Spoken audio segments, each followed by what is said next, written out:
오늘부터 우리가 예레미야서를 또 이제 해 나가기 시작합니다. 그 예레미야서를 공부하게 될 텐데 새벽에 이 예레미야서를 통해서 또 하나님께서 우리에게 무엇을 말씀하시는지 새벽에 또 함께 하나님의 음성에 귀를 기울일 수 있는 그러한 새벽들이 되기를 바랍니다.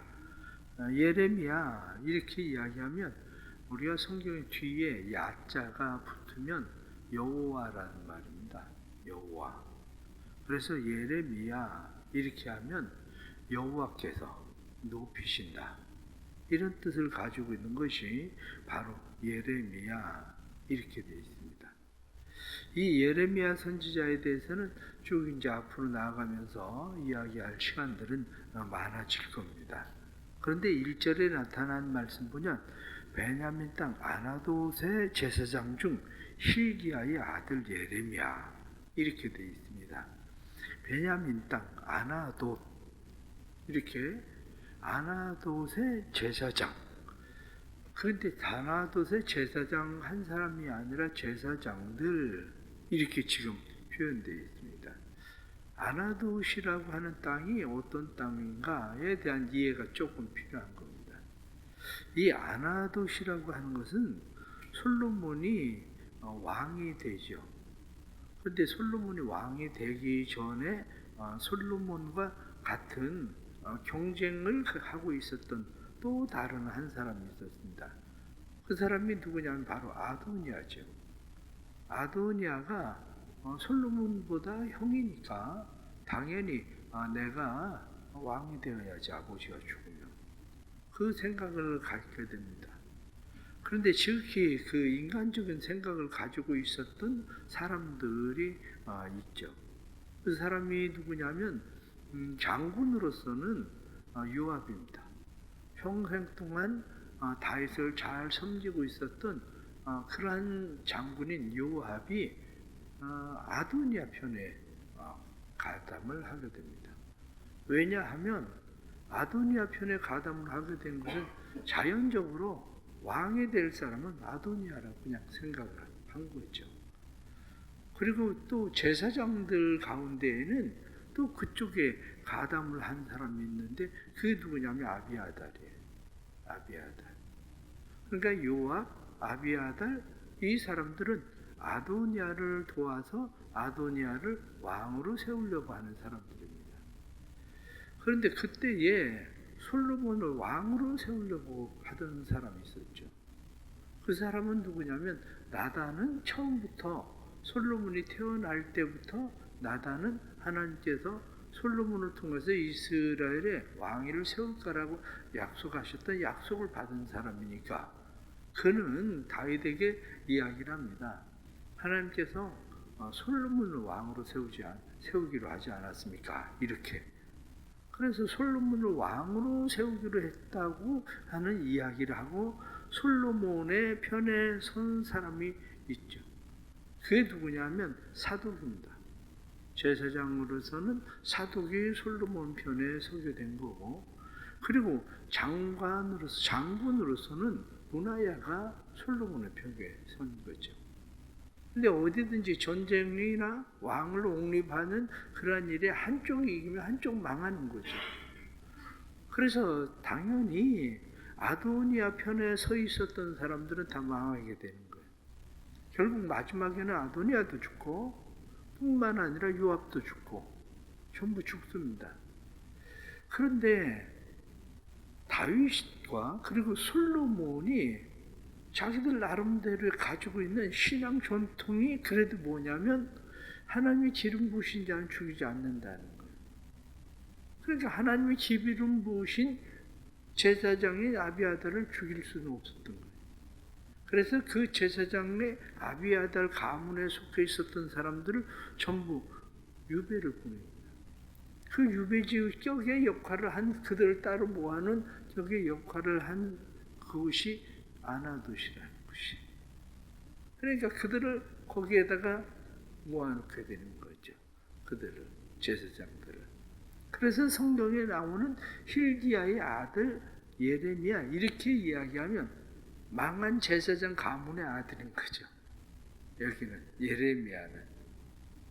그래서 예레미야를 하나님께서 그때 이제 부르시게 되는데 2절 보면 아몬의 아들 유다 왕 요시야가 다스린 지 13년에 이렇게 다스린 지 13년. 그리고 3절에 보면 유다 왕 시드기야의 11년 말까지 그때까지 선지자 일을 했었던 사람이다. 이렇게 나옵니다. 그러니까 결국에는 BC 627년부터 해서 580년까지 그는 선지자 역할을 하게 된 그런 사람이 되는 거죠. 이게. 그래서 이때 결국 나라가 완전히 멸망하게 되는 그때에 예레미야는 하나님에게 부름을 받아서 선지자 일을 하게 됩니다. 뒤에 나타나는 5절에 나타난 말씀 보니까 하나님은 언제 부르셨냐? 부르신 것을 너를 모태에 짓기 전에, 배에서 나오기 전에 너를 성별하였고 너를 여러 나라의 선지자로 세웠노라. 이렇게 하나님께서는 이미 내가 너를 모태에 짓기 전에, 태에서 나오기 전에 난 너를 선택했다. 그렇게 말씀하시는 거죠. 하나님의 예정이라고 우리가 이야기합니다. 그래서 하나님의 부름을 받은 예레미야. 그러나 6절 말씀 보면 내가 이르되 슬프도소이다 주 여호와여 보소서 나는 아이라 말할 줄을 알지 못하나이다. 사무엘은 하나님께서 사무엘아 사무엘아 하고 부르실 때에 하나님의 음성을 못 알아들었다. 그래서 사무엘은 제사장에게 쪼르르 달려가서 저를 부르셨습니까? 이렇게 물었죠. 이 지금 예레미야가 나는 아이라 말할 줄을 모릅니다. 이렇게 말한다고 해서 예레미야가 우리가 생각하는 어린아이는 아닙니다. 나는 아이라 말할 줄을 모릅니다. 이렇게 말하는 이때 예레미야 나이는 19살에서 20살입니다. 기본적으로 지금 아이라 말할 줄을 모릅니다 라고 표현하는 것을 봐가지고는 20살이 되면 그들은 성인으로 이제 취급을 하기 때문에 이 나이가 19살이지 않았을까? 성인이 미처 막 되기 전이 아니었을까? 그렇게 생각을 하는 거죠. 그래 나는 아이라 말할 줄 모른다. 나는 아직 어른도 아닌데요. 성인도 아닌데요. 이렇게 이야기하지만 그러나 그때 이미 하나님의 부르심을 받았습니다. 그리고 하나님께서 예레미야에게 말씀을 하시기를 내가 무슨 말을 하든지 명령을 하든지 너는 내 말 그대로 해라. 그렇게 하나님께서 말씀을 하시고 9절 말씀을 보니까 여호와께서 그의 손을 내밀어 내 입에 대시며 여호와께서 내게 이르시다 해 보라 내가 내 말을 내 입에 두었노라. 그렇게 말씀하시죠. 내 입에 내 말을 두었다. 그 입에 말을 두었다고 하는 것을 10절 말씀을 보면 보라 내가 오늘 너를 여러 나라의 여러 왕국 위에 세워 내가 그것을 뽑고 파괴하고 파멸하고 넘어뜨리고 건설하고 심게 하였느니라. 입이라고 하는 것은 하나님의 말을 두었다는 것은 하나님께서 그 말을 두었다. 이게 뭐냐면 예언이라고 그래요. 예언. 미래를 말하는 게 아니라 예언. 말을 맡긴 거죠. 하나님께서 말을 맡긴 그 말을 말하는 것을 예언이라고 말하죠. 그런데 그 하나님께서 맡긴 말을 할 때에 그 말이 시행되는 거죠. 이루어지는 거죠.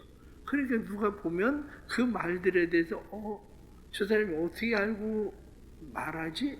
이렇게 이야기하지만 실제로는 어떻게 알고 말하는 게 아니라 그 사람이 말한 것이 그대로 되는 거죠.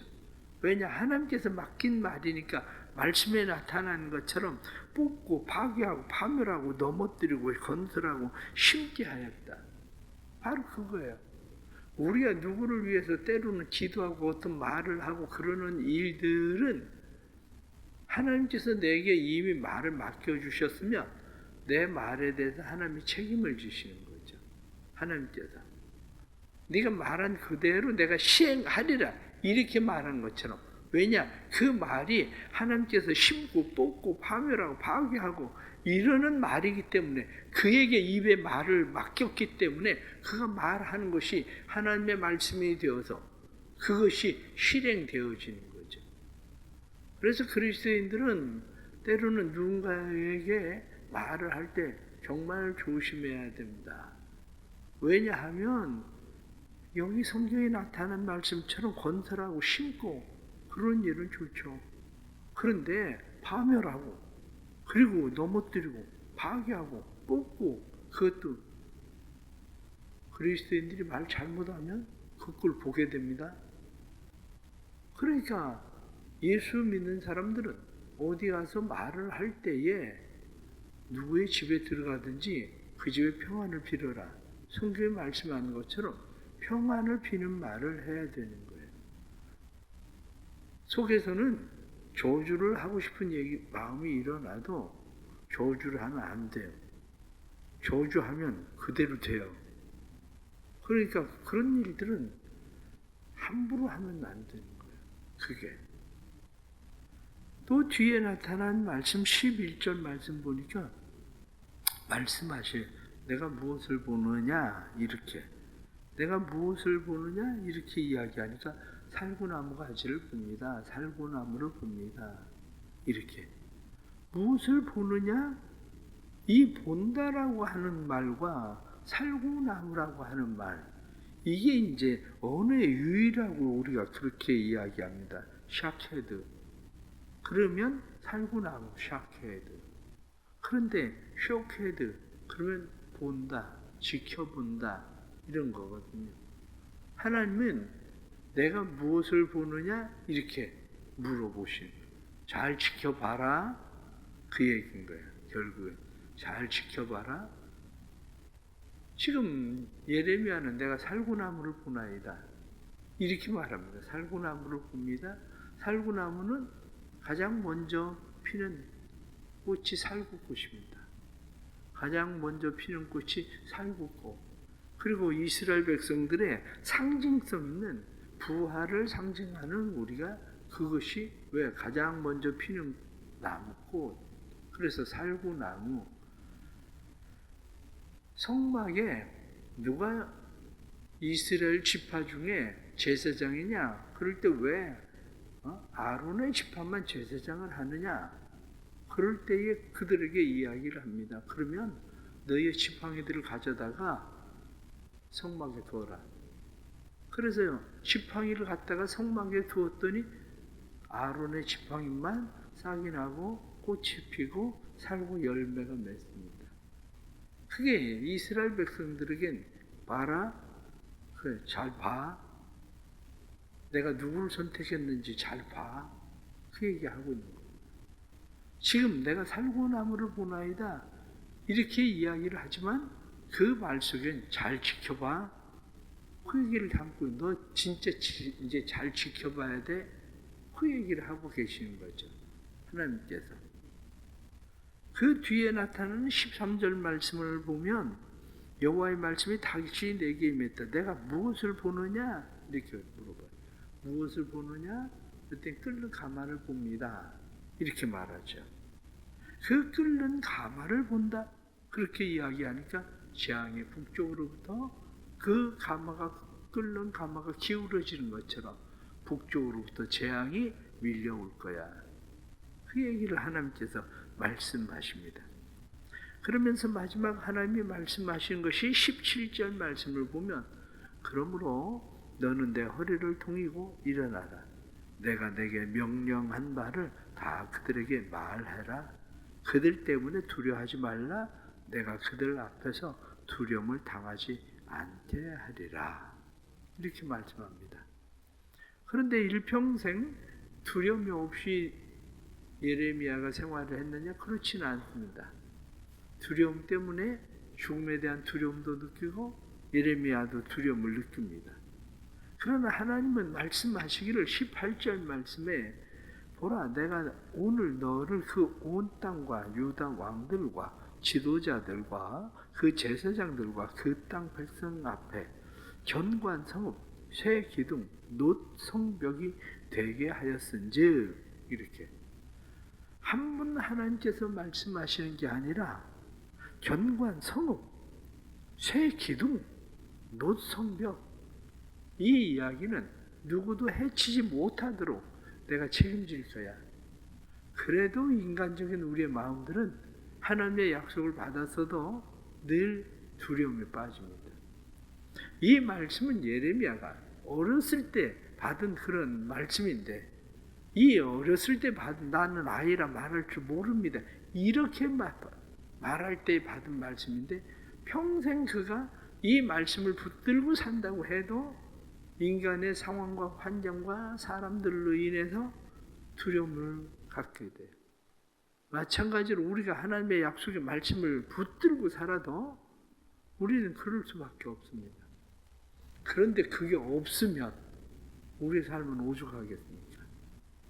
그래서 여기 성경에 나타난 말씀처럼 그들이 너를 치나 너를 이기지 못하리니 이는 내가 너와 함께하여 너를 구원할 것임이라. 이렇게 말씀하시는 하나님의 말씀대로 하나님이 나와 함께 하신다, 하나님이 나를 책임지신다, 하나님이 나를 보호하신다는 믿음을 가져야 되는 거죠. 오늘 1장에 나타나는 말씀을 보면서 우리는 하나님이 일하시는 때가 언제냐라고 하는 것을 생각해야 됩니다. 하나님이 일하시는 때가 언제냐, 이렇게 생각하면 내가 부족하다고 하는 것을 느낄 때 하나님이 일하셔요. 말씀대로 슬프도소이다 주 여호와여 보소서 나는 아이라 말할 줄을 알지 못하나이다. 그리고 6절의 말씀에 나타나는 것처럼 난 부족합니다, 나는 아이라 말할 줄 모릅니다. 하나님, 그게 슬픕니다. 그런데 오히려 내가 뭐를 할 수 있다, 내가 할 줄 안다, 그러면 하나님이 일하지 않아요. 오히려 나는 할 수 없습니다, 나는 부족합니다, 나는 죄인입니다, 죄인이 감히 이렇게 하나님 앞에 말할 때에 그것은 하나님이 일하시게 하는 때가 돼요. 내가 배우고 돈이 있고 능력이 있고 무엇을 잘 할 수 있어서 나를 사용하시는 게 아니라 내가 부족해서 하나님 손에 뭐 쓰임 받을 수나 있겠습니까? 이렇게 자기의 부족을 인식할 때, 그때가 하나님이 일하시는 때예요. 그때가. 두 번째, 하나님이 일하시는 때는 볼 수 있을 때입니다. 무엇을 보느냐? 이렇게 물으시던 것처럼 볼 수 있어야 일을 합니다. 볼 수 있어야. 지켜볼 줄 알아야 일을 합니다. 그래서 사람들은 무슨 이야기를 하냐면 저 사람은 도대체 일머리가 없어, 이렇게 얘기합니다. 일머리가 없어. 그래, 일머리가 없다는 이야기는 일을 볼 줄을 모르는 거죠. 일을 전체를 봐야 되는데 전체를 볼 줄을 모르는 거. 그런데 하나님께서 일하시는 때는 뭐냐면, 우리가 일머리를 전혀 모르면 하나님 일하시기 어려워요. 왜냐? 그냥 쉽게 생각을 해보세요. 예레미야 선지자가 활동하던 이 시대, 요시야가 일하기 시작하던 그때부터 나라가 멸망할 때까지, 요시야가 일할 때는 나라가 잘 될 때예요. 나라가. 그러면 예레미야가 두 가지 예언을 하게 됩니다. 하나는 뭐냐면, 하나님 앞에 회개하고 돌아와라, 회개하고 돌아와라, 아직 기회가 있다. 그런데 어느 순간이 딱 지나니까 그때부터 예레미야가 말하기 시작하는 것은 늦었다, 바벨론에 항복해라, 바벨론에 항복해라, 이렇게 말하는 거예요. 회개하고 돌아와야 될 때, 이미 늦었을 때. 사업을 하다가 사람들이 왜 망하는지 아십니까? 사업을 하다가 투자하면 될 때인지 손 털어야 될 때인지를 구분을 못하니까 망하는 거예요. 투자해도 해야 될 때는 투자를 안 해요. 그리고 회사가 망해가니까 부모한테 돈 빌려와, 처갓집에서 돈 빌려와, 친구들 돈 빌려와, 은행에서 돈 빌릴 수 있는 대로 빌려. 그러다 망하는 거예요. 손 털어야 될 때를 모르니까. 이게 그래서 무엇을 보느냐? 이렇게 말씀하는 것처럼 볼 수 있어야 돼. 하나님의 때를 볼 줄 아는 눈, 그게 필요한 거죠. 그 다음에 하나 더 말씀을 드리면 허리를 동이라, 그겁니다. 허리를 동이라. 허리를 동이라는 이야기는 하나님께서 뭐라고 말씀하십니까? 17절 말씀에 내 허리를 동이고 일어나 내가 내게 명령한 바를 다 그들에게 말해라, 이거거든요. 허리를 동인다는 것은 담대함이에요. 허리를 동인다는 것은 믿음이에요. 하나님이 말씀하신 대로 내가 너를 지켜 보호하고 아무도 손대지 못하게 할 거야, 그렇게 말씀하시는 그것을 믿는 거죠.